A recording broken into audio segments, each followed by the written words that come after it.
প্রিয় সবুজ প্রেমী ও বাগানী বন্ধুরা সবাই কেমন আছেন? আজকে একটি ভিডিও করছি আমাদের বাংলাদেশের ছেলেবেলার আমাদের যারা ছোটোবেলায় আমরা গ্রামের বাড়িতে বড় হয়েছি তাদের কাছে খুবই জনপ্রিয় এবং পরিচিত একটি ফল। এর নাম হচ্ছে গিয়ে লুকলুকি অথবা পাইন্নাগুলা, টিপা ফল, এরকম আরও কয়েকটি উপনামে পরিচিত সারা বাংলাদেশে। 70 দশক 80-র দশক এই সময়টাতে আমরা যারা আসলে বেড়ে উঠেছি, আমাদের কাছে এটি আসলে খুবই আকর্ষণীয় একটি ফল ছিল। এই যে দেখুন, বৃষ্টি ভেজা রাতে আমি পাকা ফলের একটি ছবি এখানে ধারণ করছি। তো এই ফলটি আসলে এটা বলা যায় বাংলাদেশের বা আমাদের ভারতবর্ষ এলাকার এটা হচ্ছে গিয়ে একটা চেরি। তো এটার নামই আসলে ইংলিশে নামই হচ্ছে গিয়ে চেরি বলা হয়, এটাকে ম্যানিলা চেরি বলা হয়। এটার আরেকটা বিদেশি ভ্যারাইটিও রয়েছে। যদি এটার ভিতরের বীজগুলা আসলে না হতো তাহলে কিন্তু চেরি ফলের থেকে এটা কোনো অংশেই কম নয়। কিন্তু এটার ভিতরে কিছু বীজ থাকার ফলে এটা খেতে একটু কুড়মুড়ে বা কুরকুরে আমাদের কাছে লাগে। কিন্তু সব কিছুর পরেও এটা একটা দেশি ফল এবং এটার মধ্যে অনেক ভেষজ গুণাগুণ রয়েছে। তো মুক্তবাজার অর্থনীতির ফলে পৃথিবীতে এখন বিদেশি ফলের যে পরিমাণ আধিক্য বা সরবরাহ, এর ফলে কিন্তু আমাদের দেশি ফলের ব্যবহার এবং দেশি ফলের যে উৎপাদন এবং দেশি ফলের মানে ক্রয় বিক্রয় দিন দিন কমে আসছে। এটি আমাদের মাতৃগাছে আপনারা দেখছেন যে কী পরিমাণ কাঁচা ফল এখনও আছে। তো আমরা অনেক যত্ন করে একটা মাতৃগাছ আমরা গত কয়েক বছর থেকে আমাদের নার্সারিতে আমরা স্থাপন করেছিলাম।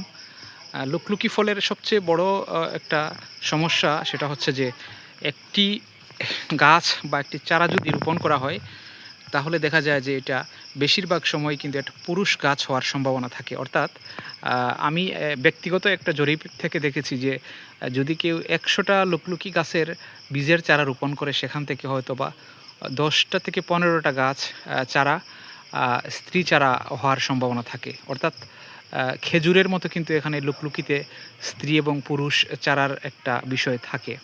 তো পুরুষ যে চারা বা পুরুষ গাছ থেকে কখনো সাধারণত ফল হয় না।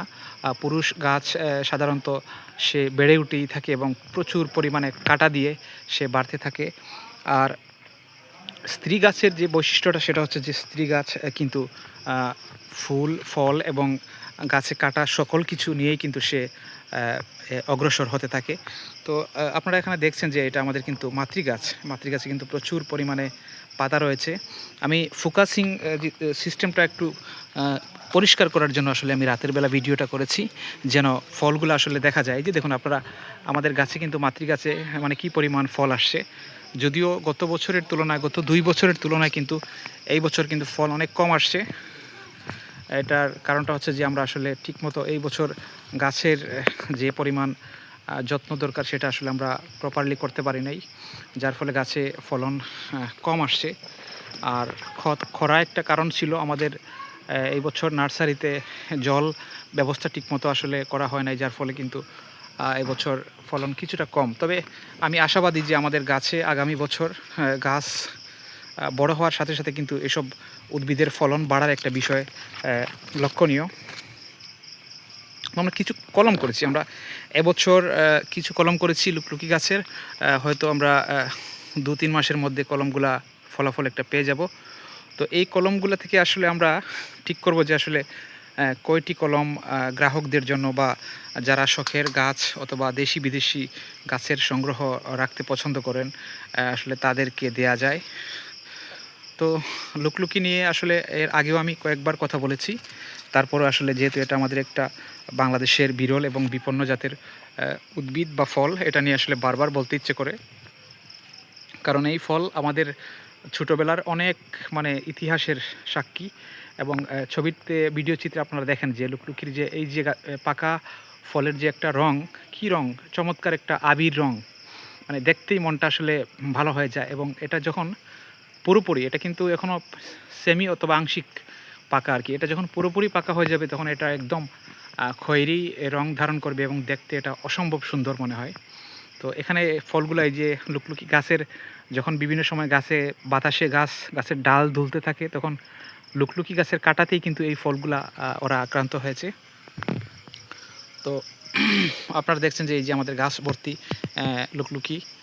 তো এই গাছ থেকে আমরা শীঘ্রই আমরা চারা কলম করেছি, আমরা চারাগুলো হাতে পেয়ে যাব। তো যদি যদি কারো ওই লুকলুকি গাছের এই বিপন্ন উদ্ভিদের চারা সংগ্রহ করার প্রয়োজন হয়, আপনারা আমাদের সাথে একটু অগ্রিম যোগাযোগ করতে হবে। সেক্ষেত্রে আমরা আমাদের বুকিংকৃত চারাগুলো থেকে হয়তোবা আপনাদেরকে চারা দিতে পারবো। আর যারা আজকে আমাদের ভিডিওটি দেখছেন সবাইকে আবারও শুভেচ্ছা।